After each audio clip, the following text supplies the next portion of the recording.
So today we have 7 fragrances that are going to crush through the cold weather. You have to be real specific with your selections once it starts to get cold outside. And I'm not talking, 40, 50, 60 degrees for some of you. I'm talking below freezing into the single digits, especially with wind chill and that sort of thing. You would be surprised on how hard it can be to get a fragrance that actually holds up to those type of conditions and actually gets you the compliments and the attention that you may be looking for. It has to be strong, both in terms of its performance, but also in terms of its body, its richness, its scent DNA.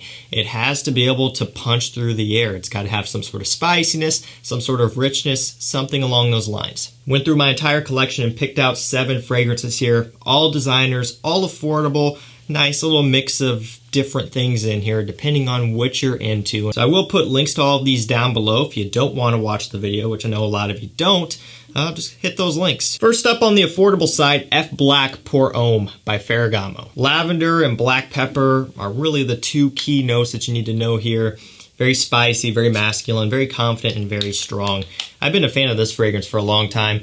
Picked it up back when I was first starting out. It's got a nice soapy clean lavender smell with a nice kick of pepper up top. It really kind of cleans your senses out. I mean, you smell this stuff and it'll wake you right up if you're kind of dragging in the morning. This one is one of the first fragrances that I think of every time when this type of topic comes up. If you're outside when it's cold out, walking through the city, this is one of the fragrances that should be at the top of your list in terms of what you should reach for. And not to mention, it has a good amount of versatility behind it. It doesn't have to be below freezing to pull this one off. You could wear it in springtime as well when the temperatures are a bit more mild, but it really does hold up when it is very cold outside and quite miserable. So that's the first one up, a nice affordable option to start this one off, F Black by Ferragamo. Next up, we have Prada Rossa Black.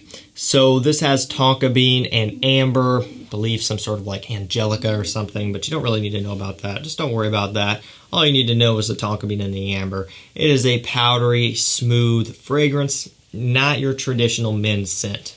So definitely fits into the sweet category and powdery rather than super woody and masculine.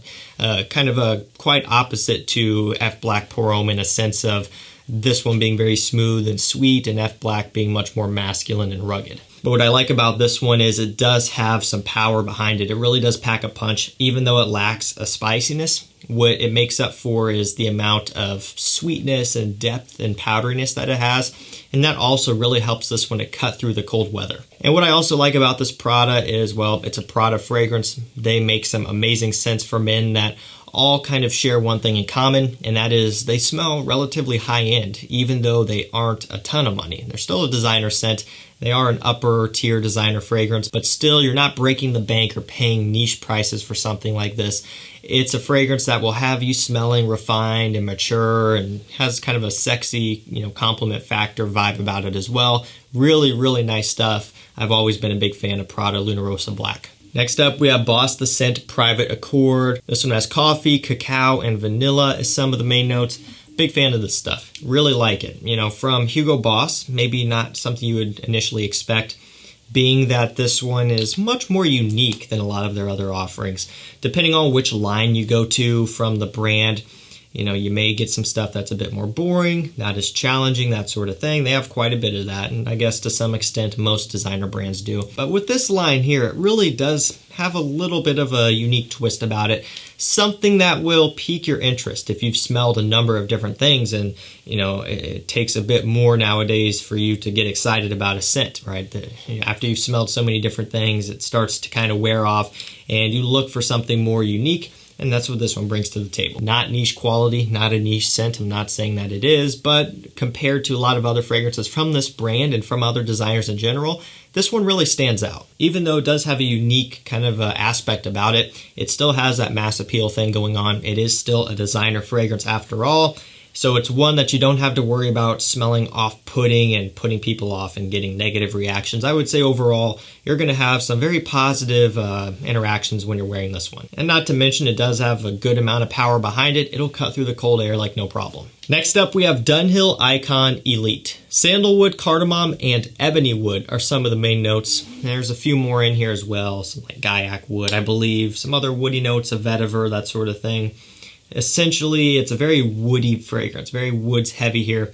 And so, I find this one to really have a good amount of spiciness and a good amount of punch behind it when wearing it in the cooler weather. This one smells really good when it's cold outside. There's something about just how it gets kind of almost stripped back a little bit from the cold. It really kind of smooths it out, rounds it out, and it almost sweetens it up a tiny bit. It's really quite unique to smell this one in normal environments and then smell it when it's really cold outside. It does make a difference. I think this one's great. It's a bit slept on. It's a bit under the radar. To be fair, the original Icon is what gets most of the hype and maybe a little bit Icon Racing. But Icon Elite is one that you should look into if you're into woody fragrances. This one will go back onto the masculine side. So if like Prada Luna Rossa Black is, a bit too powdery and sweet for you, this one is going to be on the opposite end of the spectrum, very masculine, rugged, that sort of thing. If that's what you're into, check this one out.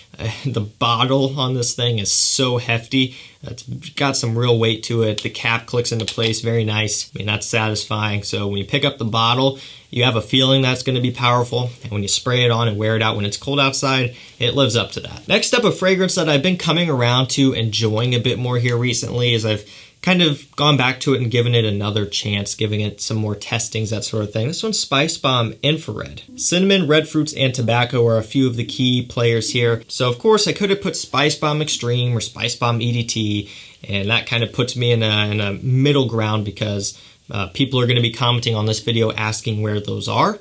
But if I would have included them, I would have had people saying that I include them all the time. So you really can't win there. Yes, they could have been in here. Yes, they're featured a lot because they're good. But I figured let's go ahead and put the spotlight on Infrared a little bit. I really like this one. It has the red fruits in here, which does make a difference. So it does kind of pay tribute to the original Spicebomb EDT, but with a bit more of like a fruity sweetness. There's still a whole bunch of spiciness from the cinnamon. You get that tobacco note in here still, but it's done in a different way. This is almost kind of like another modern refresh to Spicebomb EDT. Not that that fragrance doesn't smell modern or not that it smells dated or old, because it doesn't, but this is just kind of a different twist on it that you would expect to come out in 2021. And this isn't the only brand to do this year. Armani Code EDP came out.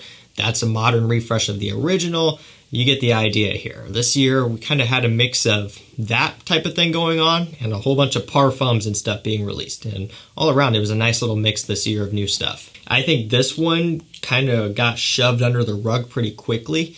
I'm not really fully sure why. I don't know if the marketing behind it just didn't really take off or what, but it didn't get near the amount of hype as like the Night Visions, which is kind of a shame. Again, it's not 100% different than the original, so if you have the original, you will have a pretty good idea of what this one smells like, but there are some little differences with the red fruits in here. It's a nice, fun little twist, and I enjoy it. That spiciness and even the fruitiness cuts through the cold air, and it smells amazing. If this is too spicy for you, when you wear it in the cold, it will be toned back a little bit. Now, this one is also an eau de toilette, just kind of like the original Spicebomb. I don't know if they're going to do an infrared EDP or something like that. That would be cool. For me, it doesn't perform bad. I know some people claim that it does bad on them, but for me, it is one that has been cutting through the cold air when it's been cold and windy and miserable and kind of snowing / raining a little bit. This one's been working well for me. Spicebomb Infrared. Second to last fragrance, we have another one from Ferragamo. This one is Ferragamo Oud in the very unique twisted bottle. I dig it. Tobacco, rum, leather, and oud. That's a great note breakdown. Love how this one smells. It's your typical designer oud, so don't be too worried. Don't be scared to make a move on this one. I think a lot of you guys would like it. Even though oud is in the name, it's not a terribly strong oud scent. For me, a lot of the focus is the tobacco, the rum, the woods, that sort of thing.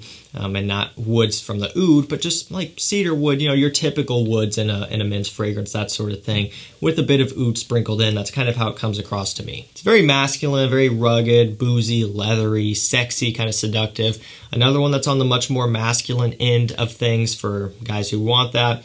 Not going to be, a super sweet fragrance that, may smell unisexual to you. It's a great compliment getter. It's one that's going to set you apart from everyone else, because I can guarantee most other people out there, average, regular guys who aren't into the community, they're not going to be wearing Ferragamo Oud. This is like the last thing they would pick up. F Black. There might be some guys out there rocking that one, but definitely not this one. Check it out. It is about $50, a little bit more expensive than average for Ferragamo, but for me, it's 100% worth it. I think this is really well done. And last up, we have Azzaro, the most wanted, in this pathetic looking little 50 ml bottle.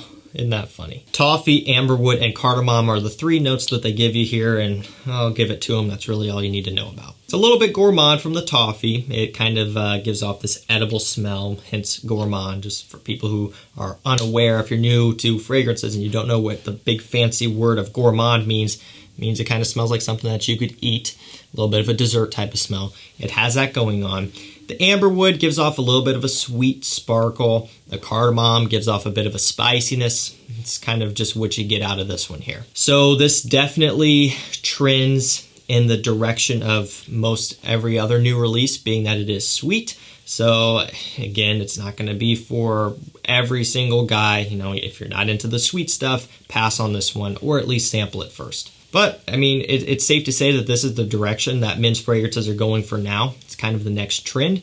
And so I guess we just had to buckle up for it. I like it. I like fragrances like this. Now, between this and Wanted by Night, in terms of smell, I do prefer Wanted by Night. But this one here still has just a nice sweetness about it that does cut through the air. Wanted by Night has been featured so many times on the channel, both from me and from you guys choosing the topics, choosing the fragrances that go in the viewer-led videos. So it's not just me. You guys are doing it as well. We'll give Wanted by Night a break, and we'll feature the newest here, Wanted, the most wanted, and give this one some love because it does cut through the air really well. While it doesn't have the spiciness that Wanted by Night has, it has a nice amount of sweetness, and that gourmand aspect makes this one very delicious. Alrighty guys, that's going to do it for me. That is 7 designer fragrances that will dominate the cold weather for you this wintertime. We're having a bit of a warm spell coming up this next week, which I'm pumped for, not going to lie. I'm excited for that. Then after that, it's going to freeze off and everything's going to get miserable again. So, if you have some warm weather coming your way up here soon, enjoy it, enjoy it while you can. And then it looks like it's going to be getting pretty cold here after that for us. So these will really be coming in handy after that. Again, these will be linked down below if you want to check them out and get them at a discount. Thank you so much for watching. Stay safe, stay healthy, and we'll see you tomorrow with another one. Take care.